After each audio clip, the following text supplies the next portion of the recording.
Howdy.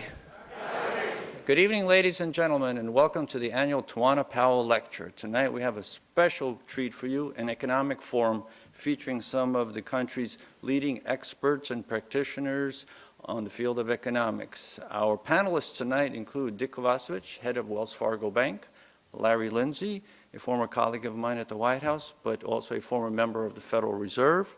In addition, we have Maria Bartiromo and Rick Santelli from CNBC. So it's going to be quite an evening. Our panelists will speak for about 5 or 6 minutes each, giving opening remarks. After their comments, they'll be happy to take questions from the audience. The session will be moderated by Don Powell, who is the husband of Tawana Powell. And so we have a very exciting evening. Those of you who would like to pose questions, please use the microphones that are pre-positioned in the aisles. And please keep your questions to the point and short so we can get as many questions as possible in.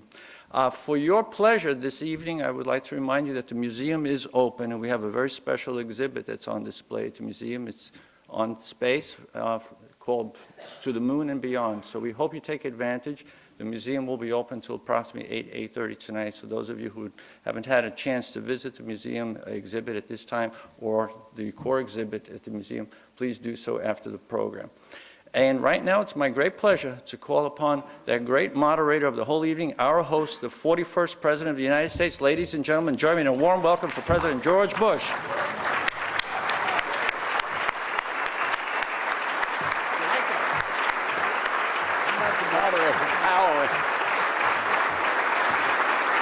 Thank you all for coming. Thank you very much. Roman, thank you. Let me just say at the outset, Roman Papaduke does a magnificent job for our Library Foundation. He's the head of it, runs it. Most of you know this. He was the former ambassador to the Ukraine from the United States. First one, as a matter of fact.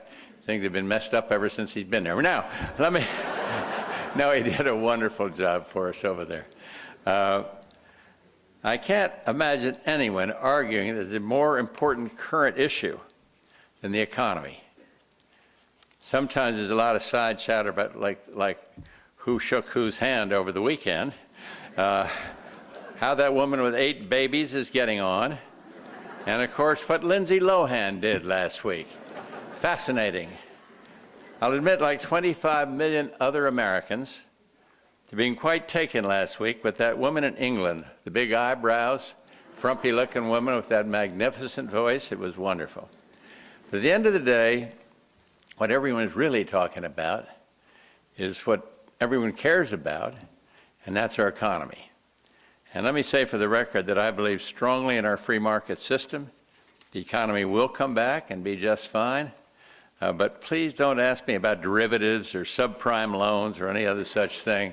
At age 84 and 7/8, it's hard to keep up with the details. Someone asked me the other day what I thought about the stimulus package. I thought they were talking about Metamucil. So that's how much I know about it. Lucky for us, some of the leading experts in our country have the very busy jobs to come be with us, left their busy jobs to come be with us tonight. And we're going instead of watching them on TV as if they're in our very own living room. We have the chairman of Wells Fargo, Dick Kovacevic, chairman and boss of that, Larry Lindsey, who served in President George W. Bush's White House and who I also worked with, President Reagan's White House too, and from CNBC we have 2 of their top stars, Maria Bartiromo and Rick Santelli. And I've asked our good friend Don Powell, former chairman of the FDIC, of course well known around here, former chairman of the Board of Regents of this great university, to moderate our panel and the whole discussion. He argued that I should do it, but I won hands down. Besides, he and his wife Tawana are the sponsor of tonight's event, so it makes much more sense for Don to be up here. But before they come out here, CNBC, thank them for this, have put together a fun video introduction of our 4 panelists. So I'll take my seat and we'll get on with the show. Video.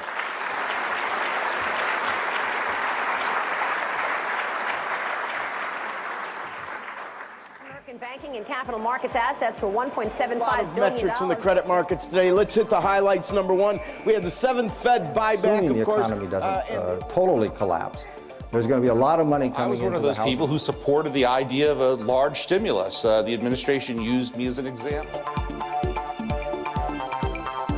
It is 4 o'clock on Wall Street. Do you know where your money is? Hi, everybody. Welcome back to the closing bell. I'm Maria Bartiromo on the floor of the New York Stock Exchange. The situation between Hank Greenberg and his former company AIG is getting heated and coming to a head this afternoon. How do you justify paying out $4 billion in bonuses and moving it forward to the end of the year when you are losing this kind of money? We're obviously in troubled times. I actually think that we are in a recession. I think the most important thing for this economy is that we reach the bottom, and we reach the bottom as quickly as possible. I cannot imagine why this happened or how this happened. It should not have happened. If I had to pick one word, I'd pick greed. Let's use money carefully to help bolster our economy, repair our financial system. I think this year the Fed is going to be in a bind. They're going to have to, start running the printing presses to buy those long-term bonds. Whenever you have a country historically that starts to do that, its currency comes under legitimate question. And I think that is a big risk. Rick Santelli on the floor of the CME Group. If we look at interest rates today, boy, they really definitely had a creep up, especially long maturities. I think they better get all their TARP money really lined up, because I think Congress is going to have a very tough time with some of the public opinion out there coming up for tax day to procure more money. I think that the spigot may be closing, and I think that's something to consider with these plans moving forward.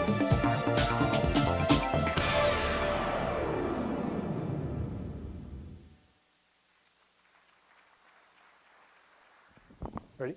Yes. Good evening.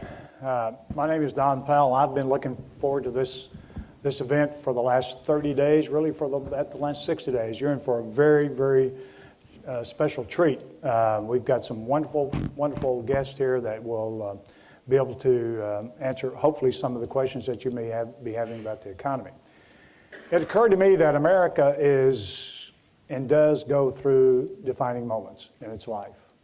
It's had very many defining moments, some good, some not so good. Pearl Harbor, placing a man on the moon, participating in the collapse of the Berlin Wall, and others. And also, I'm reminded that this is a result of courageous leadership, the spirit of the American people. They have been very, very important in all of these defining moments going forward. And it's been based upon 4 solid foundations and values that we have: the rule of law, personal liberties, pauper sovereignty, and the free enterprise system. And the free enterprise system is under stress. Some have said we're living in a defining moment. And tonight we're going to hear from the very best minds in America to talk about what happened, what do we need to do, what will the future look like, what's government's role, what's the private sector's role. And so, Dr. Lindsay, let's begin with you. Well, thank you, Don. It's a pleasure to be here tonight. I think we're in the presence of one of the great leaders of our country, and thank you, sir, for everything you've done. I imagine in an audience this size that it's possible 1 or 2 folks have lost money in the market. I come with a little reassuring news. This is not the first time that we've been through financial crises, and not the first time folks have lost money. And I want to reassure you by citing what happened to another famous person, a guy named Isaac Newton. Yes, the Apple and gravity fame. Newton not only was a smart guy when it came to physics, he also had the position of keeper of the keys of the mint back in London in the 1600s. So he was the equivalent of Ben Bernanke of his day. We didn't have quite the same ethics rules back then. And there was something going on called the South Sea Bubble. And Newton, smart guy that he was, put some money in the South Sea Company and watched it go up. And it went up and up and up. And he said to himself, you know, this is a bubble. I know this is a bubble. And he sold out. Smart. The bubble kept going up. And finally he said to himself, gee, maybe I was wrong. Maybe the stock is just going to keep going up and up and up. So he bought back in. 3 weeks later, it collapsed. And he lost a fortune. So again, if Isaac Newton can do it, you can too, right? It's a little bit reassuring to think that way. It's also interesting to think about what Don was saying about our free enterprise system and the role of government. How did government respond to the collapse of the South Sea Bubble? Well, Parliament passed a law that said, gee, it was a corporation. The South Sea Company was a corporation, and we're going to simply ban the creation of any more corporations without our express approval. It's a little bit like a leader of a country saying, I'm going to regulate to make sure we never have another boom-bust cycle. I haven't learned a lot in 400 years, I guess. But that's what he did. And believe it or not, that law was on the books for 150 years in England. You had to go to Parliament in order to get approval to start a new company. Well, who were they really protecting? If only it was tough for new companies to get a charter. Who they were protecting was the existing companies. In fact, the whole purpose of the law was pushed by the South Sea Company in order to protect their franchise against competition. So when you hear some regulators saying, gee, a little more regulation is just what this country needs, remember that sometimes the beneficiaries of that regulation aren't exactly the people who you think are going to benefit. Well, if you're getting a flavor that not much has changed since the 1600s, you're right. In fact, not much has changed in 2,000 years. We have stories, they're not as detailed as what we know about the South Sea Bubble, of famous Romans speculating in the Roman property market. It has been going on as long as humans have had fear and greed, and we've had it a long time. And I think it's important as we go forward that we keep that into perspective, because it gets a sense of how we as individuals responsible for our own futures should respond and act with regard to our money. And it should, although I don't think it will, be a cautionary tale to our leaders and what they should do in responding to the current crisis. I'm looking forward to your questions tonight. I think the whole panel, you've got a great group of experts here. But let's keep in mind what Don said, that the foundation of our prosperity isn't fiddling here and changing the rules of the game as we go along.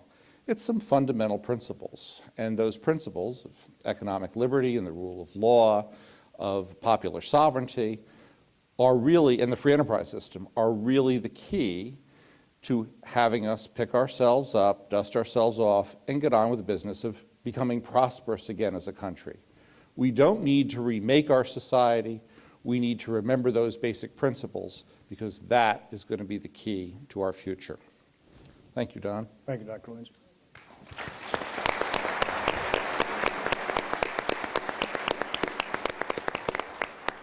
Maria, I've had several requests from my friends wanting to come and interview you.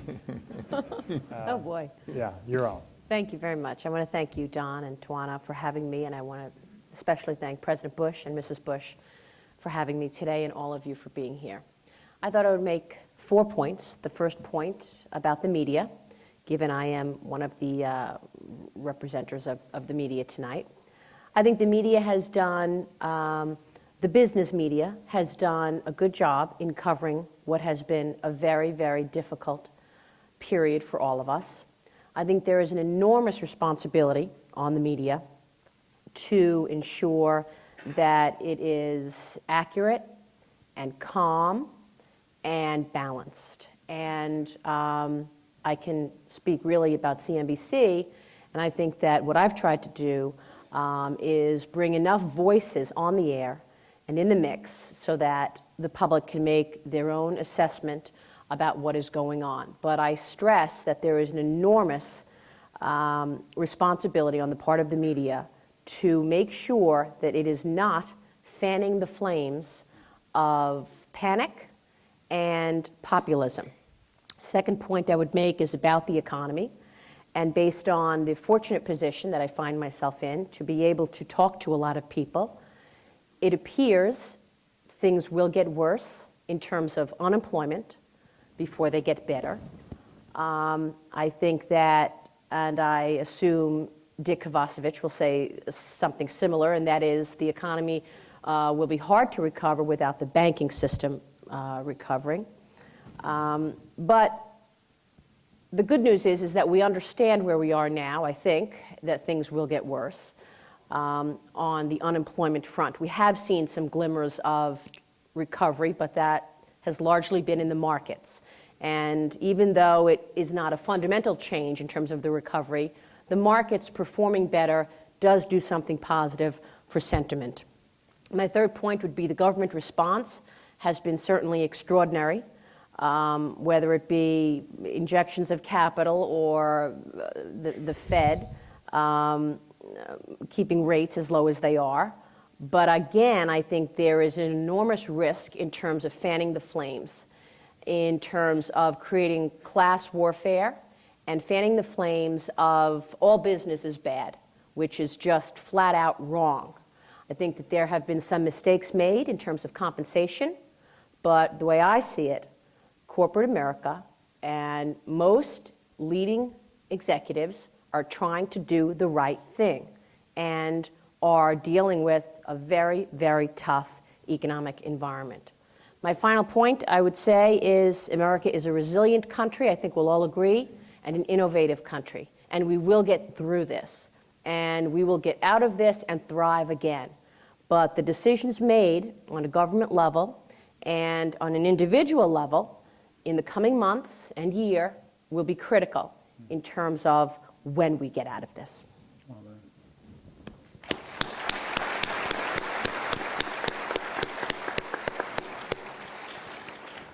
Rick Santelli, note the boots, please, for Texas.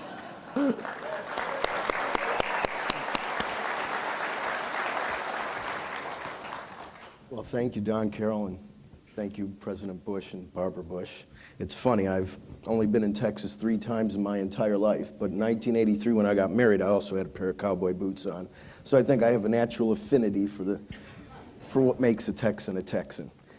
You know, listening to my 2 fellow panelists open up the discussions tonight, I think what Mr. Powell said, there's a certain sense of why we are Americans, why we are the greatest country in the world, why we've done so much in such a short period of time based on all the other civilizations that have come before us. And then I listened to what Maria said, and I agree that in this information age with such complicated issues confronting us, I think about what's the media's job. It's to, of course, be objective and not to try to fan the flames of negative issues. But I guess my question is, when most of the epicenter of the crisis 2 years down the road is still pretty much unknown, and most of the reasons we have arrived at this point in time are unknown, and most of the people in power at the institutions that caused much of the crisis have not been forthcoming or don't know details, I question what objectivity is, period. A couple of years ago, if you go on TV and you pull a CEO on and say, "You're lying," you can't do that as the media. But if you don't do that and you talk to them and you ask them nice, practical, sensible questions, all of a sudden the media is too easy. So where do you work within that framework? And I'm not sure I know the answer. And another thing Maria said is we have to be calm and balanced. I know I try to be balanced, but I'm certainly never calm.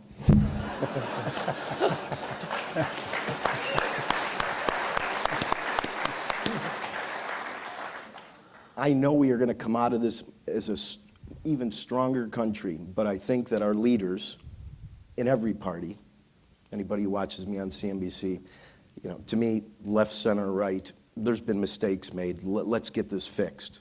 But in order to get it fixed, I think our leaders need to realize that whether you're in this audience or whether you are at Texas A&M as a student or whether you have children, pre-college age as I do, that they might not understand the issues of the day. But they're certainly going to be paying for the decisions our leaders make today. And I think we need to be tough. And I think we need to send messages to those that run the country and run companies that we can take it. Americans can take bad news. And I always remember a story that, Mr. Reagan, my other favorite president, said, I only have two favorites, I have to admit. He said something along the lines, and I'm paraphrasing, but, the scariest phrase he ever heard is, we're from the government and we're here to help. And I guess the reason I would bring that up is that in such a unique circumstance as this, I think our leaders need to understand that we can take the pain, we can make cutbacks. There's probably not a family in this audience who hasn't experienced that you have to make changes. Maybe you're taking less vacations, maybe you're going out less. And I certainly think that example should be taken up the food chain. And I think instead of printing so much money, maybe we should find what the problem is and get America to all knuckle under and come up with a solution that isn't going to necessarily bankrupt our grandchildren.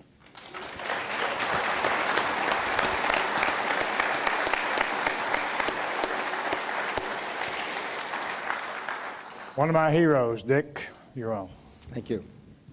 Well, first, let me say what a pleasure it is to be here with President and Mrs. Bush, who are so admired and respected throughout the world. And also, on behalf of Wells Fargo, we've had a long and strong relationship with this great university and its faculty and students, administration, and alumni, and we were honored to be associated with this great school. We are obviously in a serious financial crisis, and our economy is struggling. The Federal Reserve and government agencies has pumped $13 trillion into this economy, an unprecedented level of monetary and fiscal stimuli. And many innovative programs, many of those that were created by the Federal Reserve are actually working. Our markets have been frozen. They're beginning to unfreeze to a certain extent, and they're certainly to be credited for coming up with many of these programs. There's also the administration has just announced a private-public partnership to try to get troubled assets off of banks' balance sheets. The administration worked with various banking institutions to modify mortgages for those borrowers who are at risk of default and foreclosure. So a lot of actions have been taken. There have been, however, other actions taken by Congress, the agencies, and the government that have attempted to restore confidence in the system that have actually resulted in the opposite. They have destroyed confidence in the system. They have sharply reduced financial stocks and caused private capital to basically avoid the financial sector in its entirety. Here's what I think happened and why. First, when we think about this crisis and who is to blame and what are the solutions, we must recognize this important fact. There are 8,000 banking institutions in the United States. About a dozen of those institutions cause the problems that exist today relative to subprime borrowing, CDOs, CLOs, SIVs, no covenant LBO loans, and so on. Why are we punishing every bank for the actions of so few? Not every bank is insolvent. In fact, not every bank needs government capital. This all started last October with TARP. By giving capital to all banks instead of just those who needed it, policymakers thought this action would raise the level of those banks that were in trouble to those of the stronger banks. The public, however, decided differently. They said, how can you possibly take $10 billion or $25 billion of taxpayers' money and give it to people who don't need it? So their conclusion was that all banks got down to the lowest level of solvency and of strength. This perception was fueled by short sellers and was accentuated by subsequent bank bashing by Congress and the administration. Regulators and government officials waited much too long to deny nationalization of banks, and even when they did it in an unconvincing way. This caused private capital to dry up, dividends to be sharply reduced, in fact eliminated by most financial institutions, and the sum of all of these things reduced the financial values among the banking industry by 50%. If this wasn't enough, further actions were taken that reduced confidence in the system. The government and the regulators publicly announced that they were going to do stress tests on banks and said it would take about 12 weeks to get the answer. Now, if you're trying to restore confidence in the system, why would you announce that you are going to do a test and not give the results for 12 weeks? Stress tests are done all the time within banks themselves, as with by regulators. Why didn't you just go ahead and do the stress test, and when it was finished, you simply announced the results, if that's what you wanted? So as a result of that action, bank stocks were reduced by another 50%. A few weeks later, the House of Representatives announced a 90% excise tax on all large bank bonuses as a reaction to AGI bonuses. Bank stocks fell another 20%.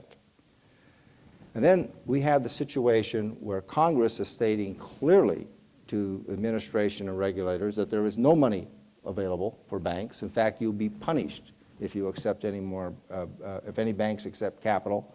And yet these administration and regulators are talking about putting additional money into the system. Does the left hand know what the right hand is doing? So I believe policymakers have simply gone down the wrong path and the wrong roads and have made some serious mistakes. The good news, and I really do mean this as good news, is that I think that they have seen, some have seen the errors of their way, and have been seeing lately, at least, more talk about that the system is solvent and that we will be able to get through this crisis. And if you don't believe we'll get through the crisis, I would just offer you to remember 3 words. And those 3 words are whatever it takes. I believe that every president, every prime minister, every central banker, and every finance minister in the world is going to do and is doing, and has stated very clearly, that they're going to do whatever it takes to correct this economic crisis that we are in. And that they will, and if that is not enough, if what we've done is not enough, they will do even more. And I believe that's why this recovery will occur. It will actually recur, in my opinion, we will get to the bottom sometime in the 3rd or 4th quarter of this year. We're already seeing signs of that, if indeed the policymakers don't continue to make the mistakes that they've been making in the past. And I think, as opposed to the conventional wisdom, because of this stimulus that's involved, you're going to see the recovery actually occur much stronger and much faster than the conventional wisdom. I worry more about what happens 2 or 3 years after we get through this, and after we get 2 to 4% growth, when we have to remove the stimulus, and that we may be in a stagflation environment. But this recovery will occur. Remember, whatever it takes. The financial system and the free enterprise system is strong, and we will indeed get back to prosperity in a shorter time than I think most people think today. Thank you.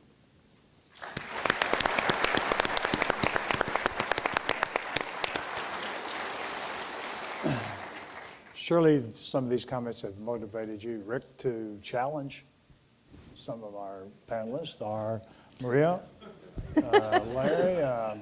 Don't be shy.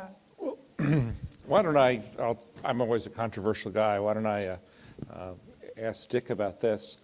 You know, today was not one of the best days in the market. And I think what happened over the weekend was a realization that perhaps the government isn't going to do whatever it takes, or more precisely is having second thoughts about it. The government, the administration figured out that they're probably not going to get more money from Congress, and so they began to talk about a lot of other steps of the quality that you were talking about in your discussion. And so those two combined, gee, maybe they won't do whatever it takes. I agree with you, ultimately they will, but they're doing a little backpedaling. And B, we all know that when they backpedal, they tend to trip over their own shoelaces. I think, was that a fair description of what happened today in the market? I think it was, so certainly a part of it, but I think it was more the specifics that supposedly some report, Turner Broadcasting came out that said 16 out of the 19 banks will fail the stress test, and the government came out and said that they will be putting more money into the banking system. So I think that's a mistake. I don't think Congress wants them to do it, and that's why the market and they would do that also by converting the preferred stock that's in the banking system today to common stock, which further makes it towards nationalization.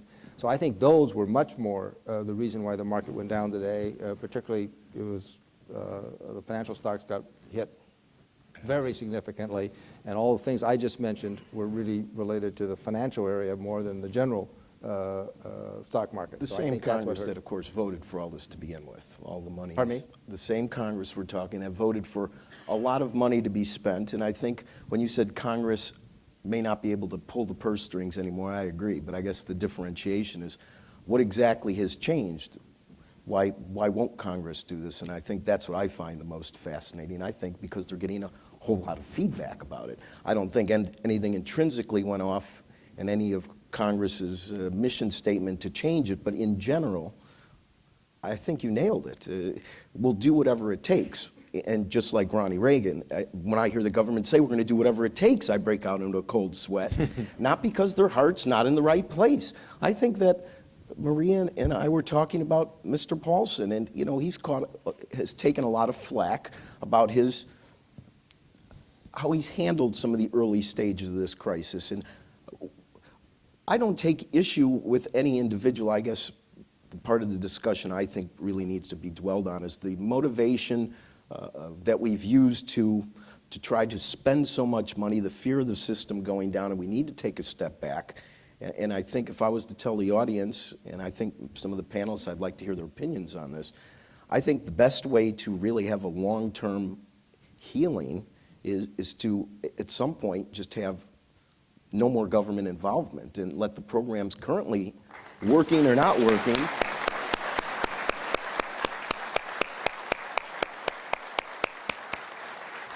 I am not an expert economist like Mr. Lindsay, but I have 3 daughters, and nothing makes you a better economist than having 3 daughters. And what I find is, if I look at good parenting and I look at some of the issues, left, center, and right politically, I don't think they're doing very good parenting. And once again, whether it's, we understand we don't want to reward bad behavior, but we also understand we're going through a horrible time, and we need to spend money to get the economy going. But it's the breadth of money, the return of money, and we're wasting time with corporations getting involved in golf tournaments, for crying out loud. Right, and also, what executives are being paid. And I think, as a society, we all have a belief in what has made our great country as great as it is. And those themes are being questioned.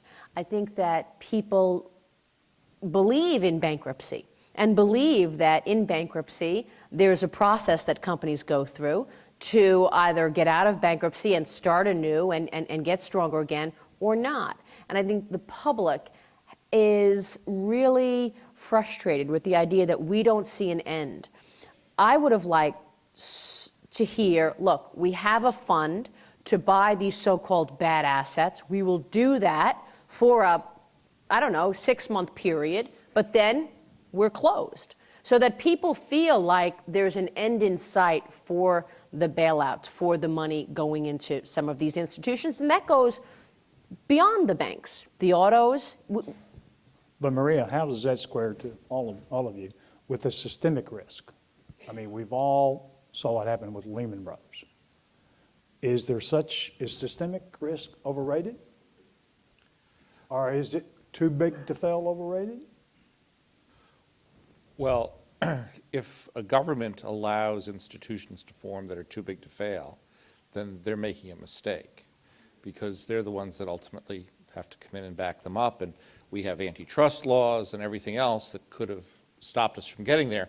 But that said, I think where philosophically both this administration and the previous administration went wrong was they focused on preserving institutions as opposed to preserving economic functions. And you can let the institution fail and still make sure that the things it does in the system occur. And that should have been the role of policy rather than throwing money to keep the institution going. Excellent point. That is a great point. How does government prevent an institution becoming too big to fail? I thought the market. Why would you impose market restrictions? We Well- don't on Walmart. Well, we do. I mean, we did on, this shows how sensible government is. We did on General Motors years ago. We said General Motors shouldn't get market share above X because then it was too big, and we should have, and again, we can debate whether it's a sensible rule or not, but if you thought a bank was getting so big that government would have to step in with its own money to save it because it was too big to fail, well, we were making a mistake to let the bank get that big. So I take it, would you agree with that, Dick, that we should limit the size of financial institutions? No, I don't think that's the answer. One for Don. You know, I think that if you really look at the institutions that have done well through all cycles, it's been the most diversified. If you go back to the 70s and 80s when we had many institutions failing, they were geographically restricted, they were restricted within products, and massive failures occurred. You need geographic diversity, you need product diversity, you need risk diversity, and when you do that, you tend to get relatively big. If you look at the laws of the country is that you cannot acquire any bank over 10% market share. Almost every major corporation in the United States of America that's the top 4 or 5 have greater than 10% market share. Every automobile company, every cereal company, every soap company, every retailer. Starbucks. Starbucks, I mean, 10% market share in this country is actually a relatively small factor.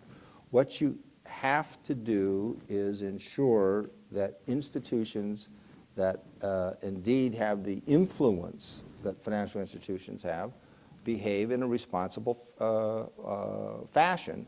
And the only way that can happen is that those who get in trouble fail. Right. And I don't think it's necessarily too big to fail as much as it is too connected to fail.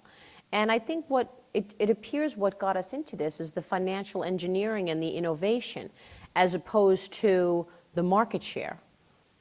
I think that's an important point. So it's actually operating your business in a responsible way where you don't take on the risk and leverage that was allowed to be taken on. So where is the governor on that? Self-assessments, I know not one of my virtues. Is it the fault of the regulators? Or is it the market? What happened? Well, prior to this crisis, there's so many phrases out there I always found interesting. Dark pools, off-balance sheet, structured investment vehicles. Now, you don't need to be an accountant to listen to those and think, they're not trying to tell you the facts here, are they? I mean, if you have something off balance sheet, I'm sure you're really proud of it, aren't you? I think that if you look at regulations and the government and business, the real sad part is that the capital system and the markets are getting such a black eye. Listen, the market's a process, and the process is traveled by people, and the people have to have a certain speed limit, and that should be set by the government. I think we shouldn't condemn the process. To answer Don's question, I think the too big to fail is because the products were too dark to see the light of day, and that's why we're in the situation we're in. You look at the Chicago Mercantile Exchange, they margin 3, 4, 5 times a day. How many times do you think they margin some of these CDSs or these CDOs? 0. So, I've heard government's role. I'd like to hear your comments also about government's role as it relates to mark-to-market, FASB, as it relates to reserves, as it relates to loan loss reserves, equity, capital. Well, I remember Basel II was going to get signed off right before the crisis. How much have we heard about that? Well, Basel, we laugh only because Don and I were talking about it many times, and thank goodness we didn't Thank at Basel goodness. II, That's right? right. Yes. But that shows really the problem with government. We naturally tend to fight the last war, and that's what Basel II was all about. It was designed to, gee, we're so much smarter now than we used to be.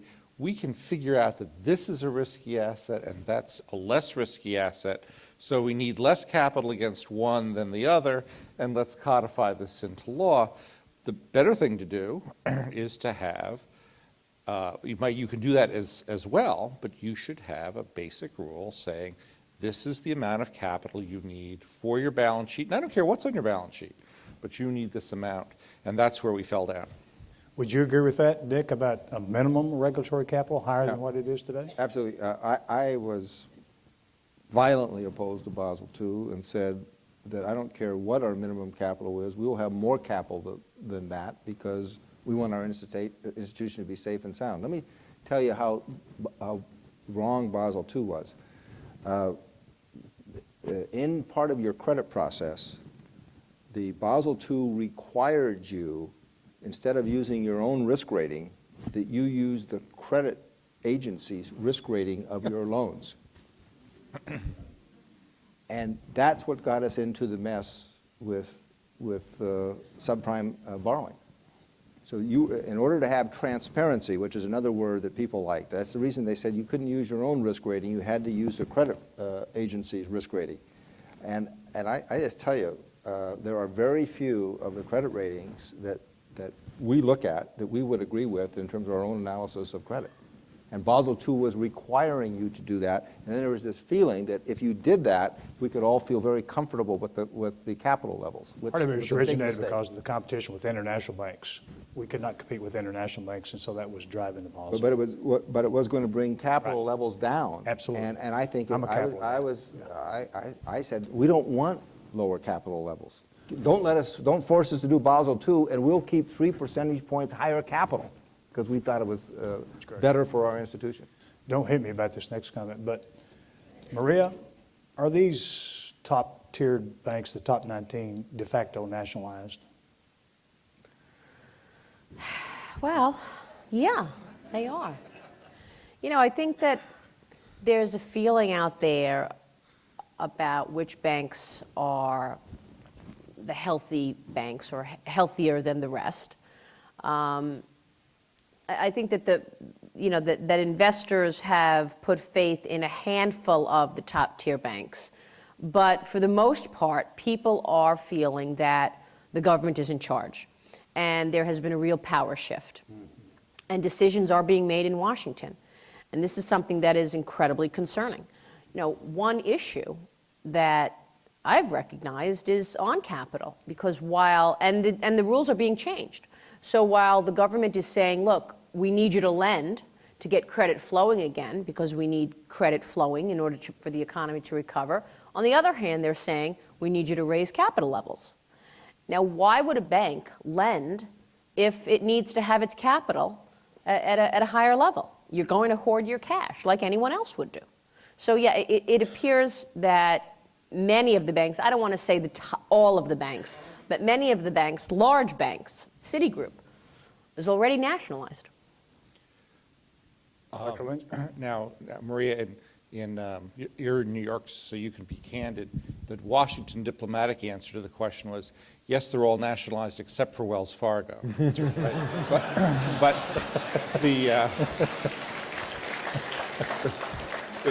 the point, I think, is what we're going to do is the government has looked in its pockets and sees it doesn't have a lot of money. So I think we're going to do something that Napoleon was alleged to have done, which was shot a general. And his comment was, for the encouragement of the others.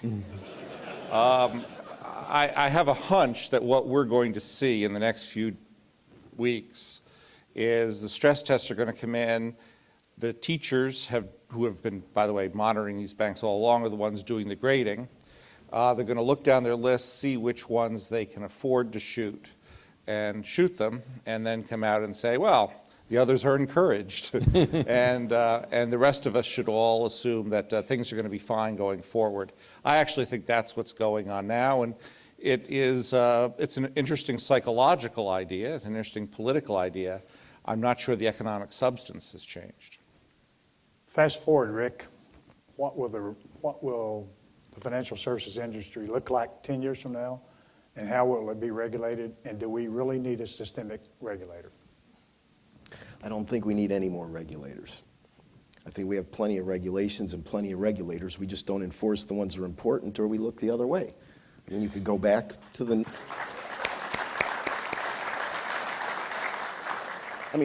head of the central bank, one of the most famous central bankers of all time in 1995, 96, said irrational exuberance. He was right. Did he do anything about it? No. You want to know why? He says it's not his job to pop bubbles.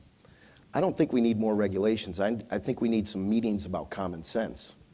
If there's a bubble and everybody recognizes it, why shouldn't it be somebody in the government's job to try to implement a program to raise requirements, there's a variety of things the Fed or the New York Fed could have done to try to slow things down. So I think too many excuses. How the services look, I think they're going to look, I have no problem, and I agree with our panelists, the system will survive. Yeah. I think it's the government's balance sheet that I don't know what it's going to look like in 10 years, and I have no idea how much everybody's going to be paying in taxes in 10 years. Speaking of common sense, questions from the audience. Okay, who wants to be first? Here they come.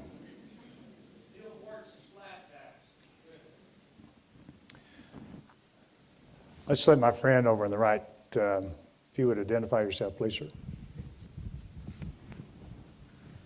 I'm Emmanuel Parson. I'm a professor of statistics.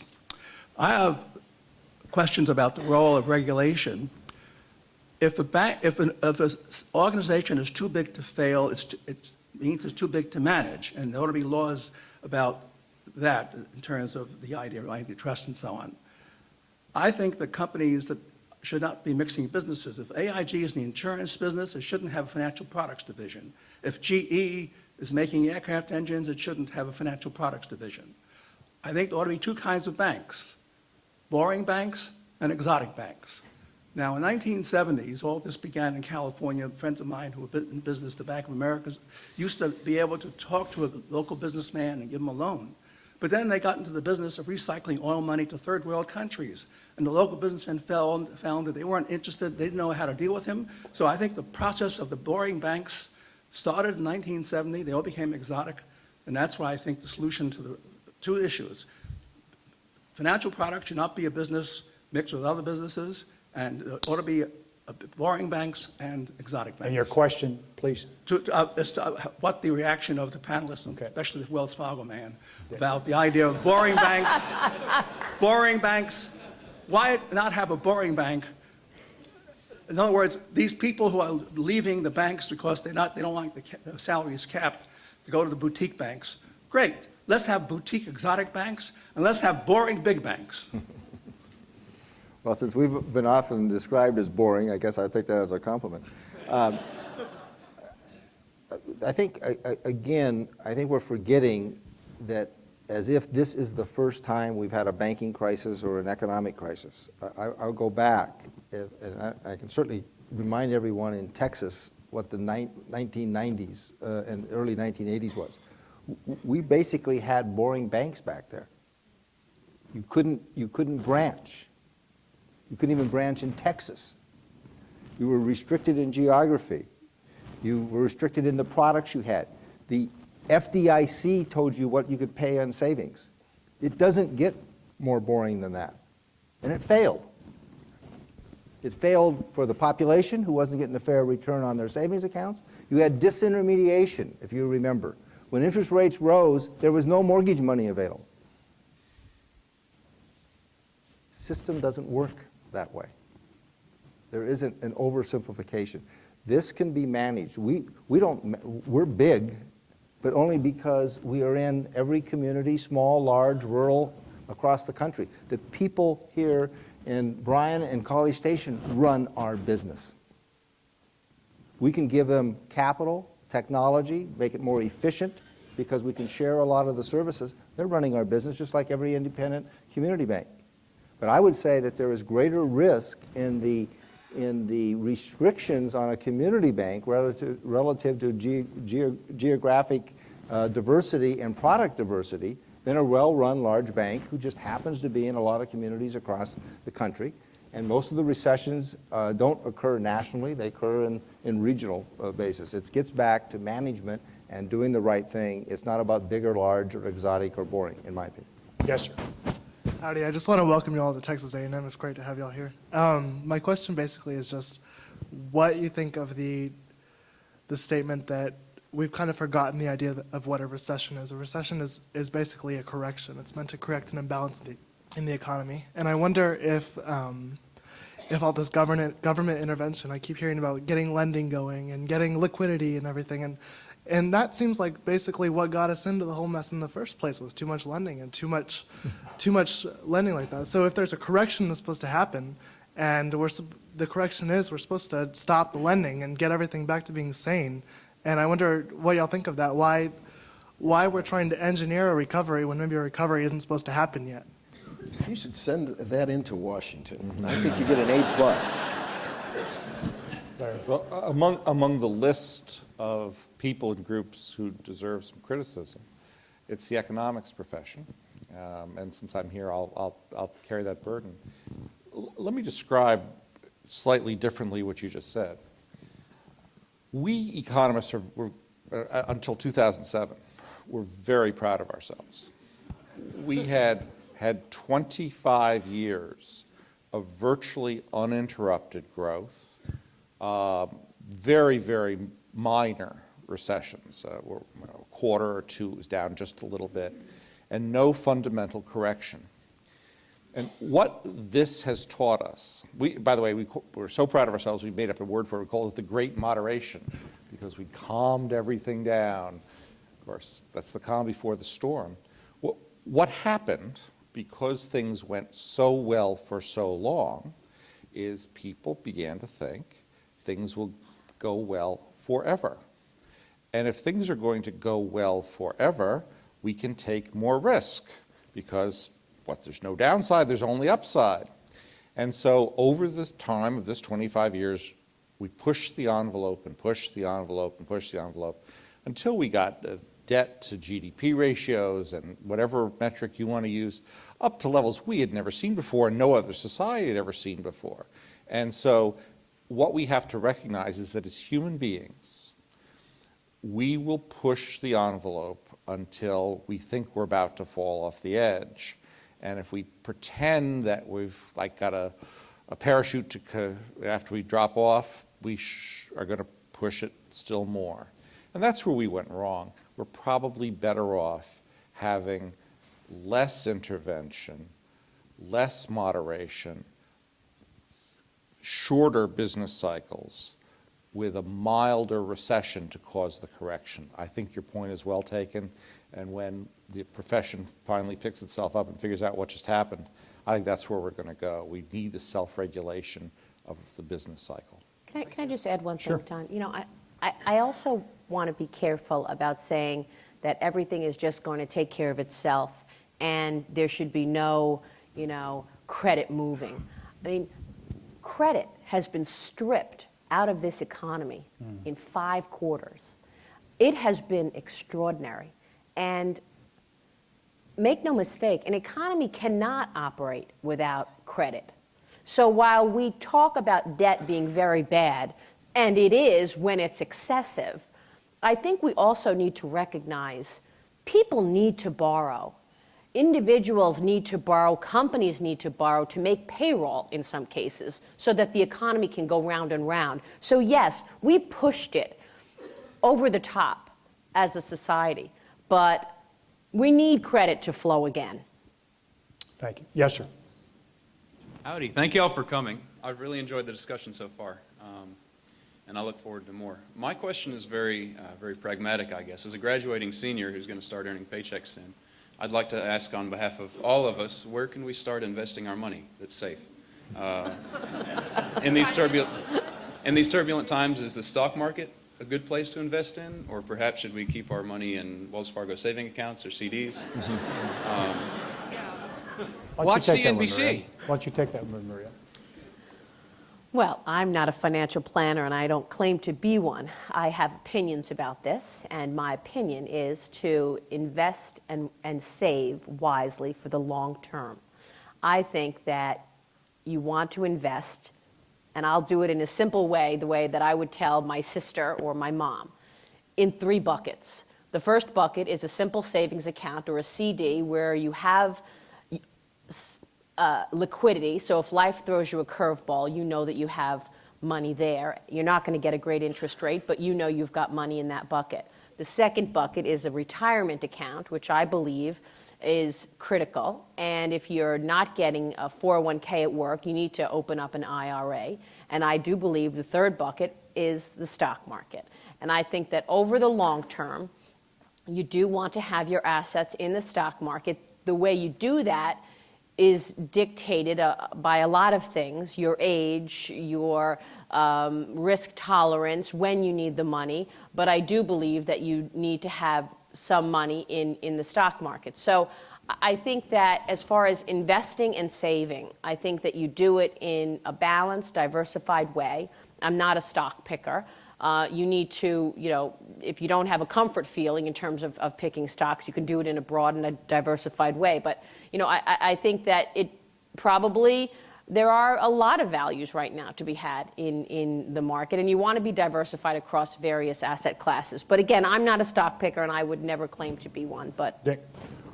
I believed then and believe now that the 2004 to 2007 was the worst time to be investing, because all asset classes across the spectrum, from hybrid securities to treasuries, were way overvalued.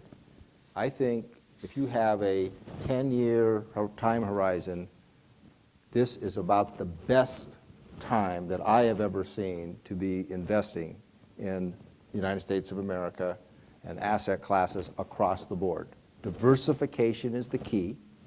And certainly if you are 80 years old, you would have a very different portfolio than someone of your age. But this will turn out to be, across almost all asset classes, the best time to invest in the past 25 years. My dad used to say, see how much management has invested in the company? Is that good? Like Wells Fargo, if we looked at Wells Fargo's management board? 100% of mine is in our stock, I'll tell you that. I'm all in. Yes, sir. And the water's great, isn't it? Now, lost in the AIG bonus backlash was the revelation that Merrill Lynch paid its executives $3.2 billion in bonuses on the brink of its bailout, which was essentially a taxpayer-funded shotgun wedding with Bank of America. Now, not to fan the flames of populism, Ms. Bartiromo, but shouldn't we as taxpayers have an expectation that regulators or our representatives in Congress protect us from this kind of abuse of the free market system? absolutely. I think that it was outrageous that we weren't told that actually the regulators knew that the bonuses were to be paid out when the TARP money went to Merrill and B of A. I think that was awful, and I don't think there's any accountability about that. So I am as outraged as you are about the government's handling of the whole bonus situation. Having said that, I also feel like people, I want to be careful here because there's so much public outrage. I want to give you a story. I have a person that I speak to who worked at the insurance business at AIG, and he received a $3,500 bonus. He worked at the insurance business, not the financial products business.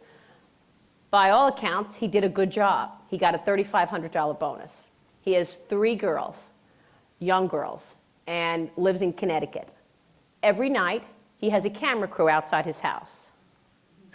and he's living on film because he got the $3,500. I think that's wrong. I think that's flat out wrong. I think that it is a shame that this is what we have come to. People should get paid for what they do. Now, I'm not talking about the financial products business. I'm not talking about people who made mistakes.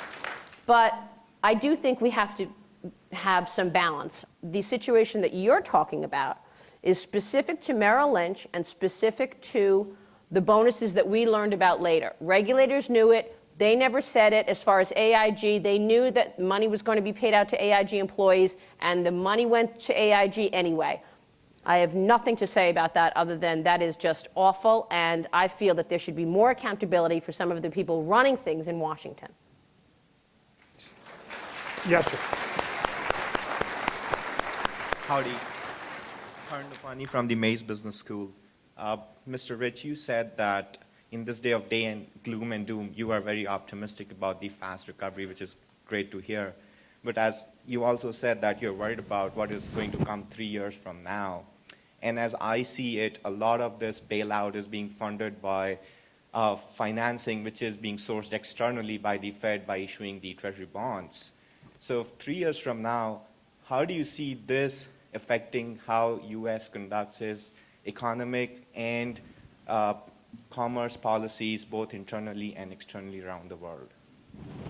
Well, I think it's going to be problematic. As I said, I think how they remove this stimulus in a way that doesn't doesn't increase inflation is going to be very, very difficult to do. And that's what I worry more about. I mean, we're talking about deficits of about $1.5 trillion last year, $1.8 trillion this year. That is, those 2 years is higher than the entire deficits over the past 27 years. We're talking about $42,000 for every man, woman, and child in terms of the $13 trillion that has been put into the system. My point was simply to say, I wasn't trying to say this is good. I'm just saying that's why we're going to recover. Don't worry about that we're not going to recover. Worry about who has to pay this bill later because such an extraordinary amount of money is going into the system. And we have to worry about that. Oh, I think it's exactly right. Even if you're going to spend for recovery, you still should make sure that you're getting bang for the buck. And I have a simple rule. Government should act the same way we do. Sometimes it makes sense for an individual to borrow. It does when you're going to get a return that's higher than the cost of funds. Government should do the same thing. If government's got a use of funds that's going to give them a 4 or 5 or 6% return, and they can borrow it too, I don't care. They can spend $1.8 trillion. I suspect that something less than all of the $3.8 trillion we're going to spend this year is going to get a return of 2% or more. I don't mean to be too cynical about this, but some of that money I bet is going to get a 0 or a -3 or a -5% return. And what we should focus on is the quality of the spending as much as we focus on the quantity. Yes, sir. I'm just wondering, the minimum wage here in July is going to raise $7.25, which is 40% over the past 3 years, whereas I'm going to count it. 3 years ago, the starting salary was $48,000, and now it's $51,000. And that's only an increase of 6%. How do you think the cost of goods is going up at the register? And like you said stagflation earlier, I feel like that's it. Thanks. I just want to know what y'all feel about that. And I want to know if Rick wants to have a beer after this. One of the things the government's trying to do in a lot of different ways is make the income distribution in the country more equal. And the reason the minimum wage is going up so fast is to achieve that. I'm not taking a position whether these are good ways or bad ways. Another, as you know, there's sort of this forced unionization effort called card check on the way as well. That's what the intent is. In the end, I think those are self-defeating ways of going, but that's what's behind the numbers that you were talking about the 40% increase in one and the 6% increase in the other. Yes, young lady. Stacy Fikes, I'm with the Mays Business School, and Mr. Centelli, nice boots. Just wanted to compliment you. My question concerns the toxic asset plan that's going to begin in June, I believe. Do you believe that even with all the leverage that the FDIC is providing, as well as the non-recourse loans for the investors, that the bid prices will be high enough that the banks will be able to sell? Or do you think that their carrying values might still be too high, so they won't take the unnecessary, or actually not unnecessary, but the additional hit to their capital structure? Who wants to take that one? I want to hear what Dick has to say. Well, I'm an accountant, that's why. That's the right question. And I actually think we don't know the answer to that. And I'll tell you why I think it may not work. I mean, I hope it does, but may not work. And that is the time horizon.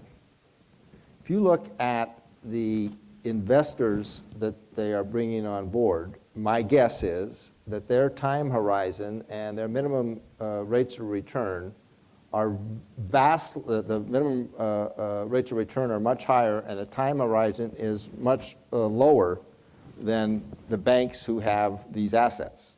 They have deposits that are very low price, they highly liquid, and stay forever. These people want 15 to 20% returns in 3 years. I don't think that's the same factor that the banks are looking at. So I think there is going to be this problem of valuations. But what I think is good is that we're going to start the process and see what happens. Maybe I'm wrong. Maybe it'll work. And maybe there are maybe some financial institutions who have different time horizons than others, and they can get this thing started. But you've got the question perfectly presented, and I don't think any of us know the answer to it because of this time horizon and minimum rate of return differences between the two parties. Dick, do you think the taxpayers' interest is aligned with investors? No. Yes, ma'am. Hi, I'm Sandy Kim. I'm also a student at the Mays Business School. My dad was telling me a story yesterday about his dealings with a customer in China, and he said everything had gone according to plan and they struck a deal, but then when they started talking about making payments, that's when the problem came in, because my dad wanted them to transfer the money to an American bank. Then they didn't want to because they said they didn't trust American banks anymore. And so I guess my question is, what do you think the implications are for an American company to do business abroad? Larry, you want to take that one? Yeah, I think that one of the things the government did right was they changed the rules of the game on insurance with regard to FDIC insurance. If that money goes into a non-interest-bearing account, no matter how much it is protected by the FDIC. So it is safe. I think that is a prerequisite for getting the country going again, because if I have to meet a payroll and I have to worry about the FDIC coming in and closing down the bank where my payroll checks are being drawn from over the weekend, I've got a real problem on my hands. Similarly with your dad's business. He should have a place to go where his money is safe. That's sort of a basic banking idea, it's a basic money idea, it's a basic economy idea. And I think one of the smart things the government did, they did it late last year, was to guarantee all deposits in non-interest-bearing accounts. Mattress Mac, is that you? That's me. Okay. Yes, sir. I have a comment and then a question. I'm in the retail furniture business in Houston. We know.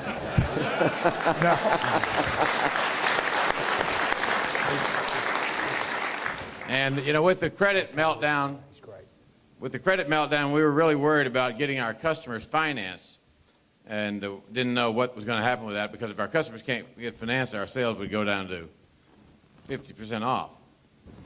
But I'm very proud of the fact that the only company we use to finance our customers' credit accounts is Wells Fargo.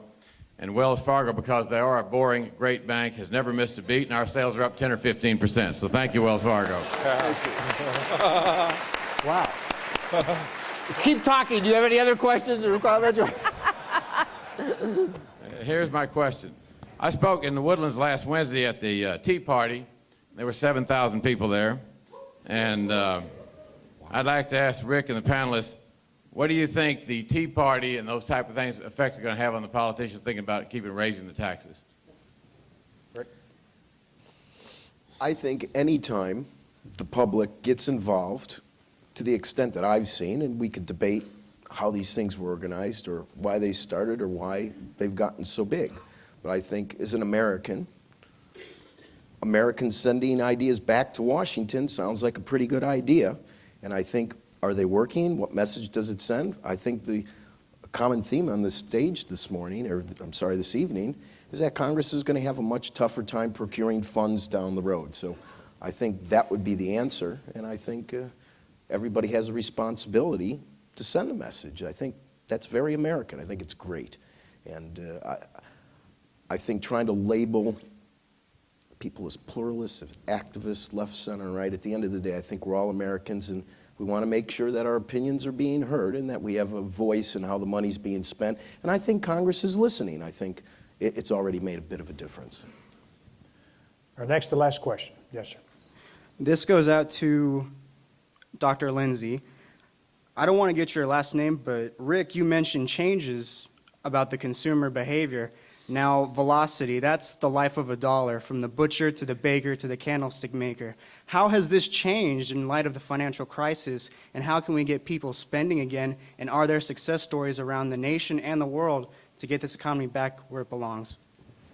Well, the velocity of money has collapsed because when people get afraid of having enough money to cover their bills, they hang on to it. And they build up, the fancy name for it is precautionary balances, which is having more money than you need. And so more and more money in the economy is sitting there, and people are becoming more and more cautious, and that's why velocity has collapsed. Now, the question that came up here earlier was, is that going to go on forever? And what happens when people decide it's safe to spend again? Because what we've done is we've created a ton of money because each dollar is being spent less frequently. We said, well, let's make it up with more dollars. And if we start spending those dollars again and we don't claw back the dollars quickly enough, we're going to have a big mess on our hands, inflation-wise. So it's going to be tough going forward. And frankly, one of the reasons I don't share Dick's optimism about the pace of the recovery is I think the clawback process, both on fiscal stimulus and on the money supply, is going to create a bumpy road for a long time.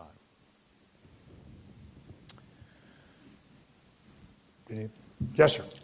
My name is Andy Couch, and I am not a student at the Mays Business School. However, I am in the financial services industry, and Rick, this question is for you. Having seen a lot of my clients' money dissipate over the last 18 months and knowing your background, what I would want from you is how you would structure a well-balanced portfolio with the tens of trillions of dollars of borrowed money over the next several years out there. How would you protect a well-balanced portfolio knowing that we could go into hyperinflation someday? Well, I, like Maria, want to make sure that any advice that we give, this is just personal opinions, but I think to totally address the inflation issue, which I think is important in all of our investing, I think we have to look at a couple of things. If the U.S. was in an isolated scenario here where we were printing money, then I think inflation is a worry. But I personally am not that worried about inflation because I don't think you can swim away from liquidity, meaning we're printing money, the Japanese are going to be printing money, the Brits are going to be printing money, the Europeans are going to be printing money. Buy lumber futures right off the bat, that sounds good, all that printing of paper, but I guess what I'm saying is, so where's the penalty? We all know there's a penalty here. So where's the penalty going to come in? If Mr. Lindsay's the euro and I'm the dollar, it's impossible for me to go up and him not to go down. So I think the penalty is going to be in interest rates. So to answer your question, I think any investing should take into consideration that there could be a real run-up in rates very quickly, and I think that's what quantitative easing is all about. I mean, the issue here is if everybody's printing and then you're issuing, and to monetize this, you're selling securities, the government is ready to buy those securities as a buffer. I think how much they're willing to put forth for how long is the real question. I think they're going to try to make interest rates move up gradually, and we all hope they succeed. But I think investing strategy should take into account higher interest rates. And I guess that's about as direct as I want to get involved with that. But I also want to put an aside. My first home was purchased in 1983. Inflation was double digit. My first loan, and I had to beg for it, 25% down, was 15.75%. The country made it, okay? When we hear that the government needs to spend a lot of money to bring rates down to 4% or 3% or 2% to make it work, I don't know that that's true. It's true now, but interest rates is a venue, and I think there's profitable trades down the road, considering that they're probably going to be moving up more than gradually over the next couple of years. Okay, join me in thanking our panel. Thank you very much.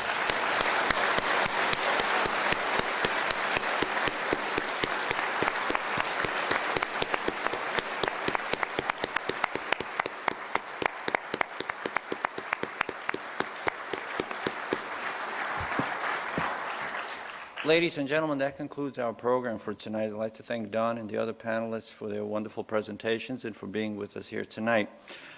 Just a reminder once again that the museum is open for those of you who would like to go see the special exhibit on space, as well as the core exhibit that we have on display on the career and life of President Bush. In addition, I'd like to just ask that the President's guests for tonight remain seated while the rest of the audience departs. Once again, thank you for being with us and have a good evening.